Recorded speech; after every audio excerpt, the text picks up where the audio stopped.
Oi gente, tudo bem com vocês? Aqui quem está falando é o Albert, contador da J Soluções. E no vídeo de hoje, que é um vídeo extremamente relevante, a gente vai utilizar aqui os slides para fazer um comparativo da legislação entre os regimes tributários do Brasil, Simples Nacional, Lucro Presumido e Lucro Real. Mas se você quer saber mais sobre esse tema, acompanhe nosso vídeo até o final. Mas antes, não se esqueça de inscrever no canal da J Soluções, marcar o sininho e receber sempre em primeira mão nossos vídeos. E dá um joinha, dá um like para a gente compartilhar esta informação.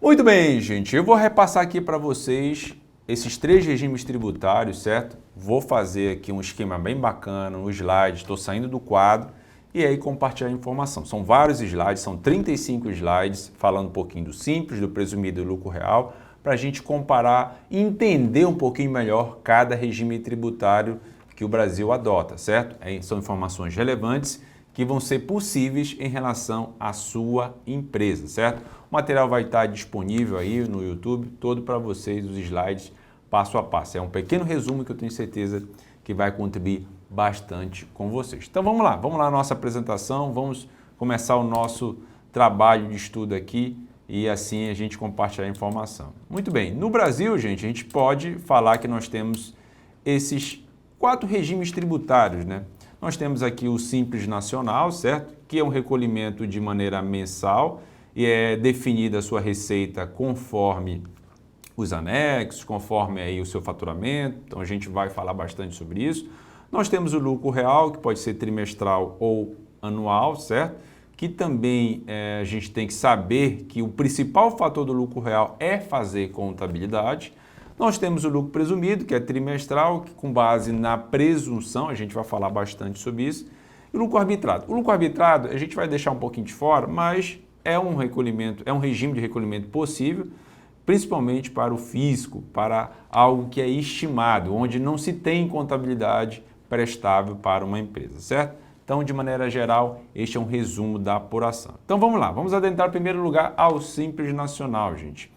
E o que é este Simples Nacional? Muito bem. Numa maneira geral, a primeira coisa eu vou ter que conceituar isso para vocês, né? É um regime compartilhado de arrecadação, cobrança e fiscalização de tributos relacionados a micro e pequenas empresas, de acordo com a Lei Complementar 123, que é a lei geral do que trata o nosso regulamento, aí, a nossa legislação tributária do Simples Nacional, certo? Por que é um regime compartilhado, gente? Primeiro porque você presta uma única informação lá no portal do Simples Nacional, no qual existe ente municipal, ente federal, ente estadual ou DF, certo? Então tem todos os entes lá. Então é uma informação ali compartilhada. E de arrecadação, inclusive, porque numa única guia, uma única informação que você repassa lá no portal vai estar distribuído, certo? De maneira, inclusive, imediata ao pagamento o que compete ao ICMS estadual, o que compete ao ISS municipal e o que compete aos tributos federais, certo? E também, inclusive, em relação à fiscalização e cobrança, certo? Existe, sim, o compartilhamento de informação, lógico, respeitando cada ente. Receita Federal cobra os seus tributos federais, parte do Estado cobra o ICMS, a parte do município cobra o ISS, certo? Então, de uma maneira geral, você vai identificar que a diferença principal dos outros regimes, presumido e real, onde você apura separadamente, já no Simples, já existe esse regime aí compartilhado, certo? E aí a gente inicia sempre com essa brincadeira, será se o Simples Nacional ele é simples ou complexo? Posso dizer que dentro dos regimes tributários, ele é o mais simples, mas ele não é tão simples assim. Ele é sim complexo e a gente tem muita coisa para estudar. A maioria das empresas brasileiras são sim empresas do Simples, voltadas a MEI, que é uma modalidade dentro do Simples, ME e EPP, certo? Muito bem. E as características principais, gente, ele é opcional do contribuinte, certo? Não é automático. Então, você vai ter que acessar o portal e fazer a opção, certo? A opção tributária sempre você faz lá no início do exercício, tá bom? Ele é um regime unificado e centralizado, ou seja, você apura e recolhe pela matriz. Vou lhe dar um exemplo para você, gente.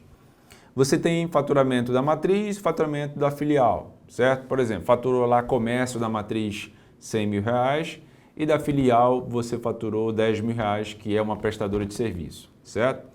Você vai ter que informar a receita de cada um, mas tudo pela matriz. Você vai apurar e recolher pela matriz, lógico, lá no seu PGDAS, na sua informação, informa da matriz e informa da filial e tem que, logicamente, determinar qual o anexo da sua atividade que você vai se encaixar. A gente já vai falar sobre os anexos aí, anexo 1 comércio, anexo 2 indústria e anexo 3, 4, 5 serviços, certo? E aí você recolhe uma única guia centralizada pela matriz, ok? E envia essa declaração mensal, lembrando que o Simples vence todo dia 20 do mês subsequente. Distribuição imediata de recursos, então arrecadou, já distribui os recursos para cada ente, estadual, municipal e federal, certo? Arrecadação e fiscalização, cobrança compartilhada, então nesse caso ocorre entre os entes essa arrecadação e fiscalização de maneira compartilhada, tá? E o cadastro único também dentro do projeto Simples, que é a rede Sim, tá? Então características aí fundamentais dentro de uma empresa do Simples Nacional. E tributos compreendidos, gente. Muita gente imagina, Albert, o que abrange dentro do Simples e o que não abrange dentro do Simples. Em relação a tributos federais, abrange imposto de renda, contribuição social, PIS, COFINS, CPP, que é o INSS patronal, IPI, que é o Imposto de Produtos Industrializados, no anexo 2 das indústrias, certo? Na parte do Estado, abrange o ICMS, certo? Na parte do município, abrange o ISS, tá? E o que não compreende dentro do Simples? IOF, II, Imposto de Exportação, ITR, FGTS, IPTU, ICMS, substituição tributária, certo? Então isso não abrange dentro do Simples, você tem que recolher e apurar de maneira separada. Por exemplo, folha de pagamento, o INSS patronal você vai pagar dentro do Simples, que é o CPP, de acordo com o seu anexo, certo? Mas o INSS descontado do funcionário tem guia própria e o FGTS também tem guia própria, certo? Que é 8% sobre a sua folha. Então, muito cuidado com isso. Substituição tributária. Albert, a empresa do Simples paga a substituição tributária? Paga a substituição tributária, é recolhido separadamente, fora a parte. Logicamente, tenha atenção, já fiz vídeos aqui no canal do YouTube falando sobre isso. Se você já pagou anteriormente a título de substituição tributária, você não vai pagar novamente dentro do Simples. Mas para que isso aconteça, você tem que, logicamente, informar lá que você já pagou anteriormente, tá bom? Continuando aqui, gente, e quem pode aderir ao Simples Nacional, certo? Primeiro, você tem que cumprir com alguns requisitos, né? Tá enquadrado dentro de ME, PP, dentro de MEI, como já falamos sobre isso, certo?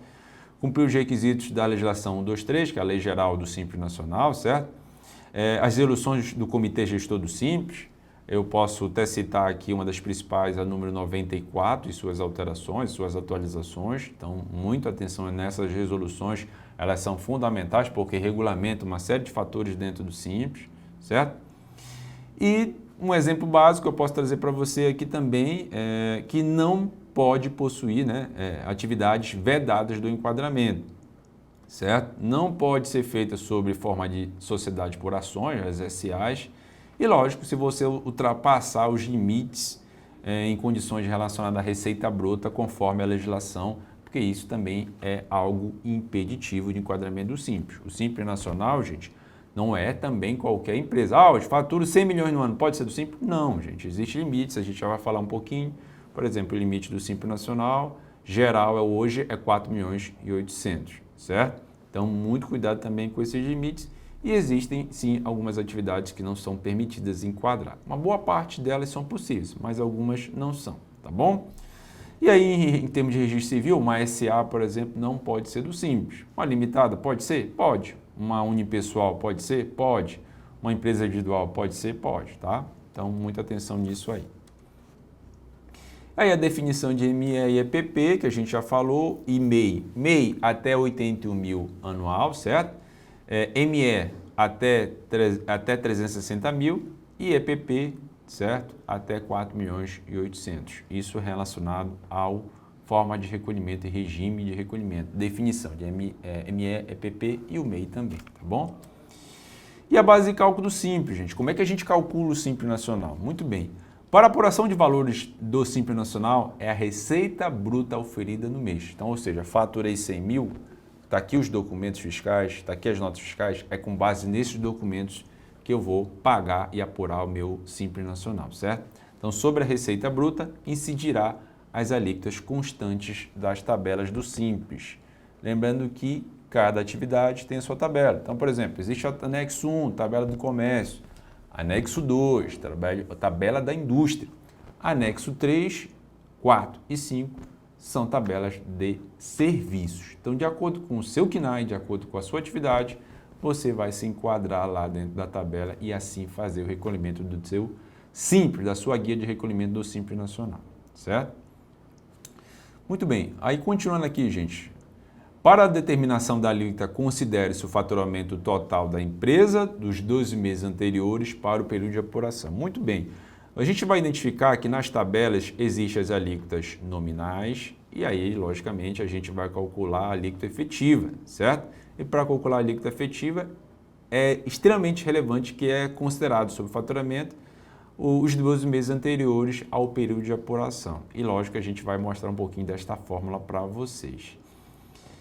E aí a segregação de receita, de acordo com a atividade, como eu falei, revenda de mercadoria, elas são tributadas no anexo 1, venda de mercadoria industrializada pelo contribuinte, anexo 2, prestação de serviço, anexo 3, prestação de serviços específicos, anexo 4 e prestação de serviços específicos, anexo 5. Então, existem 5 tabelas e você vai identificar de acordo com a sua atividade. Aí você vai dizer, Albert, como é que eu sei que tabela se encaixa? Logicamente, você vai ter que consultar a legislação, né? Complementar 123 trata disso aí. Vou lhe dar uma dica. O anexo 4, gente, é o único anexo que não se recolhe o CPP dentro do rateio do Simples. Ele é recolhido separadamente à parte, tá? Os demais anexos recolhem o INSS, que é o CPP, dentro do Simples, tá certo? E os sublimites, existe o limite federal, como a gente já falou, de 4.800.000 para o Simples Nacional, mas existe também dentro dos estados um sublimite em relação à sua receita bruta, certo? Que nesse caso depende de acordos do PIB nacional, certo? Tanto a título de ICMS quanto a título de ISS. A gente pode citar como exemplo o Amapá, mas a nível geral do Brasil, hoje o sublimite é 3.600.000. Limite federal 4.800, sublimite estadual 3.600.000. Ou seja, Albert, se eu ultrapassar o sublimite, eu continuo dentro do Simples a nível de estado? Não, você não continua. Você já vai para o regime de apuração normal, já tem que recolher o ICMS separadamente do Simples. Mas, Albert, eu não ultrapassei o federal. Continua a nível federal recolhendo os demais tributos dentro do Simples? Sim, você continua recolhendo. Só o ICMS ou ISS, dependendo do caso, né? Que você já vai ter que recolher separadamente porque você ultrapassou o sublimite disponível pela legislação, tá certo? Albert, existem regras de transição? Existem, certo? Essas regras de transição em relação à ultrapassagem desse limite. Mas não é o caso aqui, a gente já está, inclusive já fez vídeos exclusivos lá no canal do YouTube da J Soluções falando sobre isso. Muito bem, e aí existe o regime de apuração de receita sobre recolhimento do Simples, certo, gente? Existe aí o regime de competência e existe o regime de caixa. Mas o que isso significa? Em primeiro lugar, você faz essa opção sempre no início do exercício, lá no portal do Simples, certo? Você tem que fazer essa opção, inclusive o portal ele te obriga a fazer essa opção, se é regime de competência ou regime de caixa. Regime de competência, gente, você recolhe os seus impostos com base na sua receita bruta, independentemente do seu recebimento ou não. Então, por exemplo, você faturou lá 100 mil reais, certo? Não recebi 100 mil, mas faturei 100 mil, está aqui minhas notas fiscais. Dentro do regime de competência, você vai informar lá no portal do Simples esse faturamento de 100 mil reais e vai pagar os impostos dentro desse valor de 100 mil. Agora, se for regime de caixa, gente, regime de caixa não é só pelo valor faturado, você vai pagar sobre o valor recebido. Faturei os mesmos 100 mil reais, mas só que eu recebi, por exemplo, 50 mil. Os outros 50 eu vou receber posteriormente, porque eu vendi parcelado. Então, nesse caso específico, lógico, eu vou informar os 100 mil, mas eu vou informar os 50 que eu recebi e vou pagar o tributo em cima dos 50, certo? Agora, lógico, o Simples Nacional ele é mais, dentro do regime de caixa, mais complexo. Você tem que controlar a caixa, tem que ter livro caixa, controlando as suas receitas efetivamente recebidas. Então essa é a grande diferença, mas lembrando que você tem que optar lá no portal do Simples, ok? E sobre o cálculo simples, gente, a gente precisa saber alguns detalhes importantes. Primeiro, para calcular o Simples, você tem que ter as tabelas de 1 a 5 do Simples Nacional, certo? De acordo com a Lei Complementar 123, e lá nas tabelas existem as alíquotas nominais, né? E existem também as parcelas a deduzir. E aí a gente precisa calcular as alíquotas efetivas, certo? E como é que se calcula a alíquota efetiva? É o resultado da receita bruta acumulada nos 12 meses anteriores ao período de apuração, multiplicada pela alíquota nominal, que estão lá nas tabelas, certo? Menos a parcela a deduzir, que também estão lá nas tabelas, dividido pela receita bruta acumulada dos 12 meses anteriores ao período de apuração. Muito bem, parece complexo, gente, é uma fórmula relativamente complexa, mas o cálculo sim, ele é simples, ele não é tão dificultoso. Inclusive, vou mostrar para vocês um exemplo, aí vai ficar mais fácil de entender, certo? Então, vamos lá. A fórmula é essa, receita bruta de 12 meses anteriores, vezes a alíquota nominal que está nas tabelas do Simples, menos PD, a parcela a deduzir, dividida pela receita bruta em 12 meses, certo? Então, essas são as informações, essa formulazinha que você tem que entender e gravar. Lembrando que o portal do Simples, gente, ele faz lá o cálculo para você quando você preenche em forma receita bruta, certo? Ele já faz esse cálculo. Mas, lógico, eu estou aqui para ensinar vocês conforme a legislação, conforme a fórmula, certo? E aí, essa é uma tabela, por exemplo, do anexo 1 do comércio, onde eu estou mostrando para vocês aí, não sei se você consegue identificar, primeira, segunda, terceira, quarta, quinta, sexta faixa, tem 6 faixas, certo? E você observa aí que tem um faturamento de 180 até 4.800.000 e do lado aí nessa coluna as alíquotas nominais, que começa de 4 vai até 19. E mais do lado aí existe na coluna o valor a deduzir, que é a PD, né, que é a parcela a deduzir aí, certo? E nesse caso, essa informação que você vai aplicar lá na fórmula que a gente acabou de falar, que daqui a pouco eu vou dar um exemplo. E embaixo, gente, você vai observar que é o rateio destinado para cada tributo. Digamos que a tua alíquota efetiva deu 6%. E dentro desse 6% está dividido lá para imposto de renda, para contribuição social, para COFINS, para PIS, para CPP, para ICMS, certo? Dentro dos 6% vai ser destinado de acordo com a faixa que você se encontra, da primeira até a sexta, tá? Então, esse é um exemplo de uma tabela anexo 1 comércio. E aqui é um modelo de cálculo, certo? Vou dar um exemplo para você para ficar bem bacana. Supondo que uma empresa comercial tenha receita bruta dos últimos 12 meses de 1.200.000 e o faturamento do mês foi 200.000, a alíquota efetiva para fim de cálculo do valor devido do Simples Nacional deste período deve ser de, vamos lá, aplicar na fórmula. Lembra lá, fórmula, receita bruta de 12 meses, eu estou informando aí, 1.200.000, vezes a alíquota nominal que está na tabela do 1, do anexo do comércio. Se eu pegar lá a faixa lá de 1.200.000, bora ver aqui qual a faixa se encontra. 1.200.000, ele está na quarta faixa, entre 720 e 1.800.000, então 10,70, tá? Então tá aqui, ó, 10,70. Menos PD, que é a parcela a deduzir, 22.500, pegando lá, olha, está na quarta faixa, 22.500, ok? E dividido pela receita bruta acumulada dos últimos 12 meses, 1.200.000, aí você vai encontrar a alíquota efetiva 8,82, certo? Observe com a diferença da alíquota nominal, 10,70, para a alíquota efetiva. É essa alíquota efetiva, gente, que você vai aplicar sobre a sua receita bruta do mês. Aí está aqui um exemplo, certo? Opa, um exemplo aqui. 200.000 foi o faturamento, vezes a alíquota efetiva, 8,82, você iria recolher de Simples, de DAS, 17.640.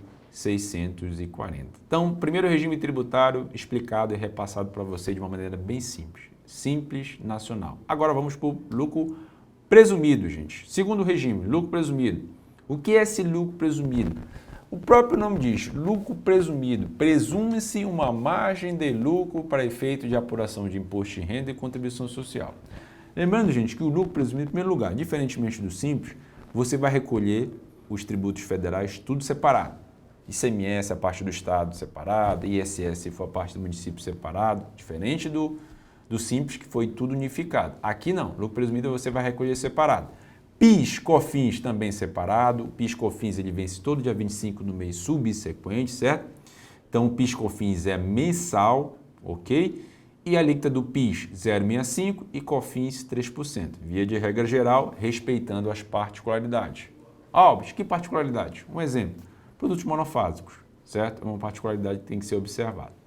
Mas vamos ao cálculo do presumido, vamos entender. Então, o lucro presumido nada mais é do que a presunção do lucro determinado pela aplicação de percentuais, pré-determinado de acordo com a atividade da empresa, sobre a receita bruta auferido a cada período de apuração trimestral. Então, o imposto de renda e contribuição social é apurado como? De maneira trimestral dentro do lucro presumido, certo? Janeiro, fevereiro, março, primeiro trimestre, apura-se esse primeiro trimestre e paga-se no mês seguinte, certo? Sobre a receita bruta, auferida de cada trimestre. Então, no ano nós temos 4 trimestres, primeiro, segundo, terceiro, quarto trimestre.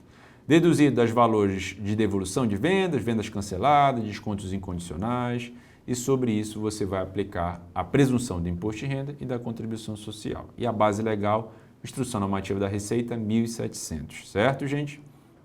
E a opção, gente, diferentemente do Simples Nacional que você acessa um portal e faz a opção, no Simples você vai acessar o portal e fazer a opção, certo? Aqui no lucro presumido, gente, em primeiro lugar, você tem que analisar em relação à sua receita bruta. Se você faturar aí até 78 milhões, certo? Até 78 milhões, você pode ser do presumido. Acima de 78 milhões, obrigatoriamente você tem que ser do lucro real. Esse é o primeiro ponto. E segundo, você não tem um portal onde você acessa, você vai recolher, apurar e recolher o lucro presumido com base nos códigos de recolhimento do DARF, certo? Lá no código, existe o código para lucro presumido, existe o código para lucro real, certo? Então, poderá ser o contribuinte do imposto de renda, com base no lucro presumido, toda pessoa jurídica não obrigada a ser lucro real, certo? Lembrando que quem fatura de cima de 78 milhões é obrigado a ser lucro real. Considera essa pessoa jurídica não obrigada a lucro real aquelas que não se enquadraram no inciso 59 da Instrução Normativa 1.700 de 2017 da Receita Federal. Então, lembrando que acima de 78 milhões, obrigatoriamente lucro real, tá? Albert, posso faturar 100 mil reais de cedo presumido? Pode, isso é uma opção sua. Você analisa se o Simples Nacional ou o presumido seja mais vantajoso para você, certo? Então, isso depende da sua análise tributária. E a opção de recolhimento dentro do lucro presumido é manifestada, como eu disse, pelo pagamento da primeira parcela, primeira cota. Pagou tanto PIS, COFINS quanto Imposto de Renda e Contribuição, já dá para você identificar aí a forma de recolhimento. Lógico, as suas obrigações acessórias, como SPED de contribuição, SPED SF, que é o Imposto de Renda da empresa, você vai informar e declarar com base também no lucro presumido, tá bom? E as presunções, gente? O que é essas presunções? Está aí a nossa tabelinha, certo? Vai ficar bem claro aí. Sobre a receita bruta, você vai trabalhar nessas presunções. Por exemplo, venda de mercadoria, presunção do imposto de renda 8%, da contribuição social 12%, certo? E, Albert, qual a alíquota? A alíquota do imposto de renda 15%, da contribuição social 9%, tá? Albert, existe adicional sobre o lucro no imposto de renda? Existe, somente no imposto de renda, 10% sobre o excedente. O que é esse excedente? Se tu ultrapassar no trimestre até 10%, aliás, acima de 10% do limite estabelecido, que no caso o limite estabelecido é 60 mil no trimestre. Digamos que o teu lucro do trimestre deu 80, então o limite é 60, nesse caso você ultrapassou aí 20 mil, né? Sobre 20 mil você vai pagar 10%, no caso dá R$2.000, certo? Então observe esses detalhes aí, gente. Então o adicional existe só para efeito de imposto de renda. E aí está a tabelinha das presunções, tá? De acordo com a sua atividade. Por exemplo, serviço, a presunção é 32, tá? O que é essa presunção, gente? A legislação estipula o seguinte, olha, Albert, faturei no trimestre R$1 milhão, somando a receita de janeiro, fevereiro, março, faturei R$1 milhão, e sobre R$1 milhão eu vou ter uma margem de lucro de 8%. Sou eu que estou determinando isso? Não, é a legislação do lucro presumido, porque eu optei pelo presumido. Então, ou seja, do meu faturamento de R$1 milhão, 8% é meu lucro, e sobre 8% que eu vou pagar 15% de imposto de renda, certo? E mesma coisa a contribuição social. Albert, faturei R$1 milhão, minha presunção é 12, e sobre 12 vou pagar a alíquota de 9% de contribuição social, beleza? Então, eu vou dar daqui a pouquinho um exemplo para ficar mais fácil da gente identificar isso. Mas essa aqui, eu estou te apresentando a nossa tabelinha do lucro presumido. Muito bem, e outros detalhes importantes para eu passar para vocês. Na opção do lucro presumido, não é possível fazer compensação de prejuízo fiscal como acontece no lucro real, certo? Que daqui a pouquinho eu vou falar para vocês. A apuração do lucro real é possível você compensar prejuízo. Aqui não, você deu prejuízo ou lucro, gente, você vai pagar com base na sua presunção, certo? Então, muito cuidado com isso. Outra questão. No lucro presumido não há de se falar em compensação de crédito fiscal nas entradas, somente o lucro real. A modalidade do presumido é cumulativo, do lucro real é não cumulativo, certo? E as alíquotas, como eu falei, 15% de imposto de renda e 9% de contribuição social que eu estou trazendo aqui para vocês. Lembrando que no imposto de renda, somente no imposto de renda, já me fizeram várias perguntas, existe adicional sobre a contribuição social? Não. Somente no imposto de renda existe 10% de adicional sobre o excedente. Então, o valor resultante que multiplicado 20 mil pelo número de meses 3, que é a apuração de trimestre, vezes os 20 mil, dá 60 mil, né? Então, se houver aí um excedente, vai pagar 10%. Paga os 15% mais os 10% sobre o excedente, beleza? E, Albert, o que pode ser excluído da base de cálculo para efeito de apuração do lucro presumido? Você pode excluir aí resultado de equivalência patrimonial, dividendos pelo método de custo, vendas canceladas, devolvidas, anuladas, descontos incondicionais, IPI quando for registrado em relação a uma receita, ICMS submissão tributária. Então, tudo isso pode ser considerado excluído da base de cálculo da apuração do lucro presumido. Beleza, gente? E o que entra, né? Valores adicionados, isso é bem importante. Por exemplo, venda relacionada a ganho de capital do ativo permanente. O que é isso? Tem um bem, comprei um bem aí, tem um carro, por exemplo, comprei esse carro por 100 mil, fiz o cálculo da apreciação, tudo, e alienei, vendi ele por um valor X lá, no qual obtive um ganho. Você teve o ganho de capital, você vai pagar imposto de renda, certo? Rendimentos e ganhos oferidos de aplicação financeira, juros sobre capital próprio, receita de locação de imóveis, quando não for objeto da empresa, rendimentos e ganhos de contrato de mútuo e outras conforme a legislação em vigor. Então, além da sua receita bruta, existe a possibilidade de você adicionar outras receitas relacionadas a recolher também a base de cálculo do presumido. Lembrando que a margem de lucro, a presunção muda. Olha lá, lembrando, voltar aqui rapidamente na nossa tabelinha aqui. Ó, tá vendo aqui? Outras receitas não definidas, a base de cálculo é 100%. Já a venda de mercadoria, a base de cálculo da presunção já é 8%, tá? Muito bem, e aí para um exemplo, gente, a gente precisa exemplificar, acho que vai ficar mais fácil aí para você entender agora, dentro do presumido, né? Então eu cito para vocês aí, uma companhia, uma empresa comercial do ramo de imóveis, primeiro trimestre de 2009, obteve uma receita de venda de 800 mil, com desconto comercial concedido no valor de 20 mil e devolução de venda no valor de 10. O cálculo para o lucro presumido será apresentado da seguinte forma. Aí, para calcular o imposto de renda, a base é de 770. Por que 770, gente? Primeiro, o valor da sua receita foi 200, mas a gente teve aí dois valores para ser excluídos, 800 mil, né? Nós tivemos aí 20 mil e mais 10. Então, a gente obteve aí uma dedução de 30 mil. Então, 800 mil menos 30, 770, que foi minha base de cálculo. Vezes a presunção de 8%, vai dar aí 61.060, que é a minha lucratividade, digamos assim. Mas eu lucrei mais ou menos, mas para efeito de cálculo do lucro presumido, é com essa presunção que a gente vai trabalhar. Então, sobre isso, você vai pagar aí 15% de imposto de renda, que dá 9.240, 61 mil vezes 15%, 9.240, certo? E o adicional de 10% sobre o excedente. Lembra que eu falei que é 60 mil no trimestre? Então, ultrapassa 1.600 vezes 10%, dá 160. Total do imposto de renda, 9.400, certo? E da contribuição social, pega a mesma base, 770, só que a presunção agora é 12, comércio, tá? E dá 92.400, só que eu vou pagar a alíquota de 9, que eu vou recolher 8.316. Então, observe que eu vou emitir 2 DARFs no trimestre, na apuração do imposto de renda e da contribuição social, tá bom? E aí estão os DARFs de recolhimento com seus códigos, tá? O código 2089, apuração de RPJ, lucro presumido, e o 2372 da contribuição social. Lembrando que o imposto de renda e contribuição social é apurado e recolhido no lucro presumido de maneira trimestral. e o PIS/COFINS de maneira mensal.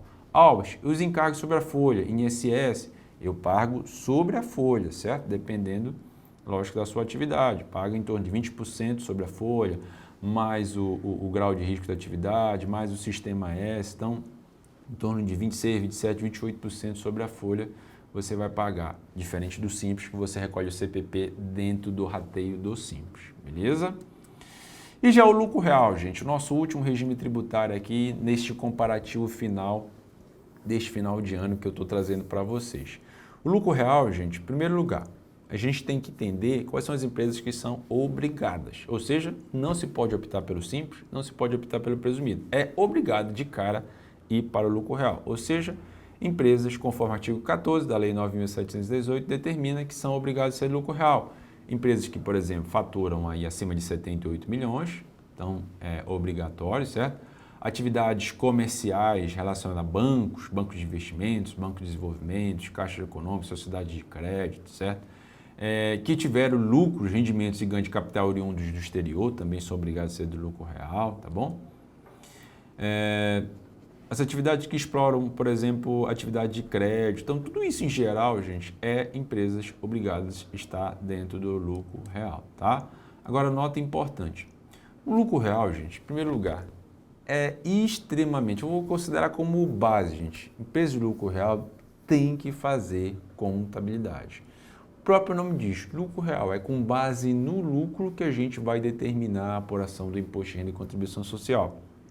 Diferente do presumido, que o próprio nome diz, é com base na presunção, com base na sua receita bruta, você vai presumir de acordo com a sua atividade. E o simples também, porque o simples você vai pegar a receita bruta e vai identificar em que anexo você se encontra e aí pagar um percentual sobre a sua receita bruta. Já o simples, é importante a gente frisar algumas notas importantes, gente, que primeiro, as pessoas jurídicas que não se enquadrarem nas hipóteses anteriores poderão optar por ocasião do pagamento correspondente ao primeiro trimestre do ano calendário em vigor com base na tributação presumida. As pessoas jurídicas que não estão obrigadas poderão optar pelo lucro real, optando através do pagamento correspondente ao mês de janeiro início da atividade. Então, a mesma coisa, você vai lá, vai acessar geral DAF e optar pelo Simples Nacional. Aliás, optar pelo lucro real, tá? Certo, gente? Com base no DAF, diferente do Simples que você acessa um portal e faz a opção. E outro detalhe importante, o Simples Nacional, ele é recolhido mensal, o presumido ele é recolhido trimestral, já o lucro real, gente, ele pode ser recolhido de maneira trimestral, certo? Ou poderá ser recolhido de maneira anual e também devendo recolher pela opção regime de estimativa. Então, existe a possibilidade de ser lucro real regime de estimativa e lucro real apuração trimestral, certo? Um detalhe importante, o que é considerado receita bruta total para fins de determinação do lucro real? Então, receita bruta total entra tudo, tá, gente?